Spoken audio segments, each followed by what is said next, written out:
আর মাঝখানে এ কারণে দেখেন আমি কিন্তু শুরুতে পাশেও বসি নাই, পেছনে বসেছে। আমার কাছে খুব লজ্জাস্কর লাগছিল বিষয়টা।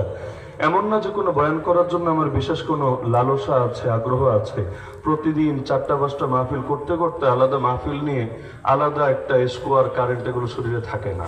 এখন সেটা পর্দা রক্ষার্থে যাওয়া এবং কথা বলা, সেখানে কোনো জায়গায় গিয়ে ভেতরে লজ্জাবোধ অপরাধবোধ কাজ করলে কথা বলাটাও নিজের কাছে এটা ইজ্জতে হয় না।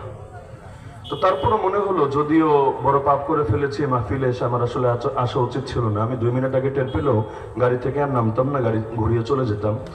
কিন্তু কর্তৃপক্ষ জোর করে নামিয়ে নিয়ে আসলো, না হুজুর এভাবেই কথা হয়েছে, আপনি গেলেই সব ঠিক হয়ে যাবে। আসলাম, তবে আসার পরে আবার যদি মাইক না ধরে চলে যেতাম এটা আরো বড় দায় আসতো। এমনি তো বক্তাদের দোষের শেষ নেই, সব দায় আসতো। এবং ইউটিউবাররা তো বসেই আছে, কত শিরোনাম দিয়ে দিয়ে, সুন্দর সুন্দর চমৎকার শিরোনাম দিয়ে দিয়ে আগামীকাল দেশ গরম করে ছাড়তো। এখনো কি করবে আল্লাহ ভালো জানে। আস্থা কম হয় মাঝে মাঝে বিভিন্ন হালতের কারণে। তো যাই হোক, বয়ান করার মুড নিয়ে আগে ক্ষমা চেয়ে নিচ্ছি, কারণ দিল ঠিক না থাকলে এটা কোনো ক্যাসেট প্লেয়ার না যে একটা চাপ দিব আর ক্যাসেটের মতো বাজতে থাকবে।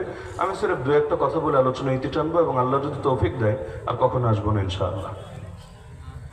1 নম্বর বিষয় হলো, খুতবা না পড়লাম। 1 নম্বর বিষয় হলো কোরআন মাজিদে সূরা ফুরকান আয়াত নম্বর 27 থেকে 29 আল্লাহ তাআলা কিয়ামতের দিনের একটা চিত্র তুলে ধরেছেন।